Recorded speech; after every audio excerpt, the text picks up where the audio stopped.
આમ ગુનાહિત ઇતિહાસ ધરાવતા આરજે કુણાલની ધરપકડ બાદ સવારથી સાંજ સુધી તેની લાંબી પૂછપરછ બાદ નિવેદન નોંધવાની પ્રક્રિયા કરવામાં આવી। આરજે કુણાલના નિવેદનમાં અનેક ચોંકાવનારા ખુલાસા થયા છે।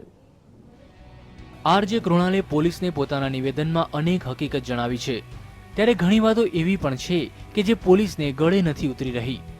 હાલ પોલીસ દ્વારા તેની પૂછપરછ કરવામાં આવી રહી છે। ત્યારે જો પોલીસ વિભાગના સૂત્રોની વાત માનીએ તો કુણાલે તેને ફોનના ફેવરિટ લિસ્ટમાંથી કાઢી નાખી હતી, ઇન્સ્ટાગ્રામ એપ્લિકેશનમાંથી અનફોલો કરી દીધી હતી। ભૂમિ કુણાલ અને ધીરુ અંકિતા ગત 18મીએ બેંકોકથી સવારે 4:30 વાગે પરત આવ્યા હતા। સવારે 6:30 વાગે કુણાલ હૈદરાબાદ જવા નીકળ્યો હતો। સવારે 11:30 વાગે હૈદરાબાદ પહોંચ્યો હતો।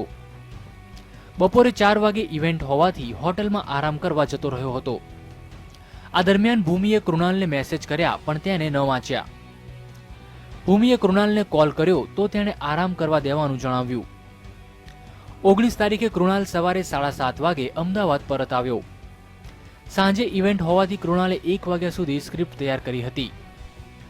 ભૂમિ કુણાલ વચ્ચે ઇવેન્ટ અને બિઝી શેડ્યુલ અંગે બોલાચાલી થઈ હતી। ભૂમિ ઓનલાઈન ગાર્મેન્ટનો બિઝનેસ અને જોબ બંને કરતી હતી। કુણાલ આ વાતથી નારાજ હતો। 19 તારીખે રાત્રે ઇવેન્ટ પૂરો કરી કુણાલ ઘરે આવ્યો ત્યારે ભૂમિ અપસેટ હતી। 20 તારીખે કુણાલને બોમ્બેની પાર્ટી સાથે રેકોર્ડિંગ હતું। સવારે 10 વાગે ઉઠ્યો ત્યારે ભૂમિએ પિયર જવા બેગ ભરી લીધી હતી। કુણાલે ભૂમિને કહ્યું, જા તારી માતાના ઘરે જઈને બિઝનેસ કરજે। 20 તારીખે ભૂમિ પોતાની કાર લઈને માતાના ઘરે જતી રહી હતી। 21 તારીખે ભૂમિ અને મિતેશ બપોરે 12:30 વાગ્યાની આસપાસ સીડીસી પહોંચ્યા। 30 મિનિટ જેટલો સમય બેઠા હતા।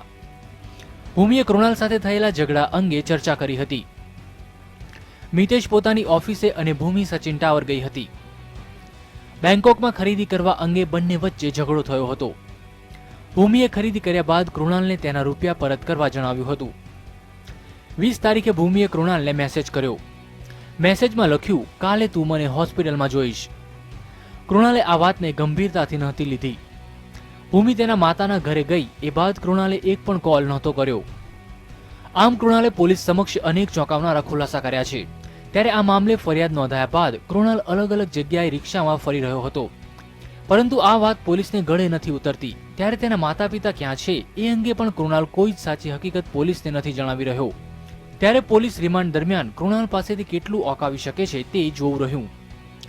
કશ્યપ જોશી, GSTV, અમદાવાદ।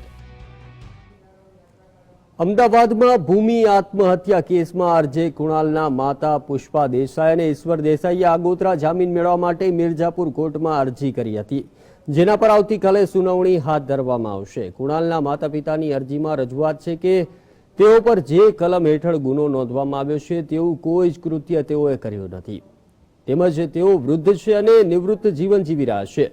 તેમજ તેમને ભૂમિ આત્મહત્યા કેસમાં તેમનું નિવેદન પણ આપી દીધું છે। તેઓ સ્થાયી વસવાટ ધરાવે છે અને કોર્ટ દ્વારા તેમને આગોતરા જામીન આપવામાં આવે તો તે તમામ શરતોનું પાલન કરશે। જ્યારે બીજી તરફ આરજે કુણાલના રિમાન્ડ પૂર્ણ થતાં તેને આવતીકાલે કોર્ટમાં રજૂ કરવામાં આવશે। હાલ કુણાલ 2 દિવસના રિમાન્ડ પર છે।